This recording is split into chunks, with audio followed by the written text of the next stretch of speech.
നമ്മുടെ motor cycle എഞ്ചിൻസിൽ പൊതുവേ കാണുന്ന ഓയിൽ ഫിൽട്രേഷൻ പ്രോസസ്സ് 2 സ്റ്റേജ് ആയിട്ടാണ് നടക്കുന്നത്.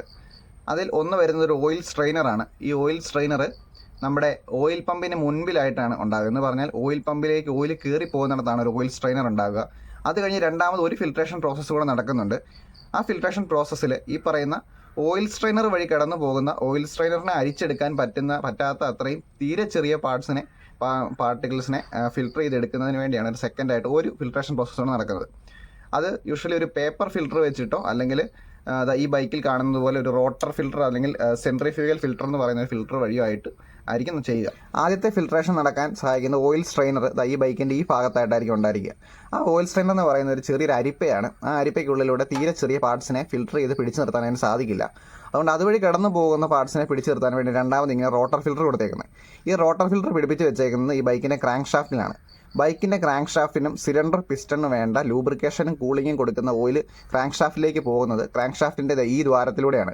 ഈ ഒരു ഹോളിനുള്ളിലൂടെയാണ് ഓയിൽ ക്രാങ്ക് ഷാഫ്റ്റിലേക്കും സിലിണ്ടർ പിസ്റ്റണിലേക്കും പോകുന്നത്. അതിന് മുമ്പായിട്ടാണ് ഈ റോട്ടർ ഫിൽട്ടർ പിടിപ്പിച്ചേക്കുന്നത്. അപ്പോൾ ഈ റോട്ടർ ഫിൽട്ടർ വഴിയാണ് തീരെ ചെറിയ മെറ്റൽ പാർട്സ് എല്ലാം ഫിൽട്ടർ ചെയ്തെടുക്കുന്നത്. പൊതുവേ എഞ്ചിനകത്ത് വേറായി പോകുന്ന മെറ്റൽ തരികൾ, തീരെ ചെറിയ മെറ്റൽ തരികളെല്ലാമാണ് ഈ റോട്ടർ ഫിൽട്ടർ വഴി പിടിച്ചു വെക്കുന്നത്. ഈ റോട്ടർ ഫിൽട്ടർ ഇല്ലാത്ത വാഹനങ്ങൾക്കാണ് പേപ്പർ ഫിൽട്ടർ വരുന്നത്. ഇനി എന്തിനാണ് ഈ ക്രാങ്ക് ഷാഫ്റ്റിലേക്കും സിലിണ്ടർ പിസ്റ്റണിലേക്ക് പോകുന്ന ഓയിലിനെ രണ്ടാമത് ഇങ്ങനെ ഒരു നല്ലൊരു ഫിൽട്രേഷൻ പ്രോസസ്സും കൂടെ അതിന് കൊടുക്കുന്നതെന്ന് ചോദിച്ചു കഴിഞ്ഞാൽ നമുക്കറിയാം, സിലിണ്ടറിനുള്ളിൽ നിന്ന് പിസ്റ്റൺ മേളിലേക്കും താഴേക്കും ഇങ്ങനെ മൂവ് ചെയ്തുകൊണ്ടാണ് ഇരിക്കുന്നത്. അപ്പോൾ ഈ ചെറിയ മെറ്റൽ തരികൾ ഉള്ള ഓയിൽ ഈ പറയുന്ന സിലിണ്ടർ വാളിലേക്ക് സ്പ്രേ ആയി കഴിഞ്ഞാൽ ഈ മെറ്റൽ തരികൾ പിസ്റ്റണിൻ്റെ സിലിണ്ടറിൻ്റെ ഇടയ്ക്കിരുന്ന് ഗ്രൈൻഡ് ആകും. അങ്ങനെ ആ മെറ്റൽ തരികൾ കാരണം വീണ്ടും സിലിണ്ടറും പിസ്റ്റണും ഗ്രൈൻഡായി വെയർ ഔട്ടായി കൂടുതൽ ഡാമേജ് ഉണ്ടാവും.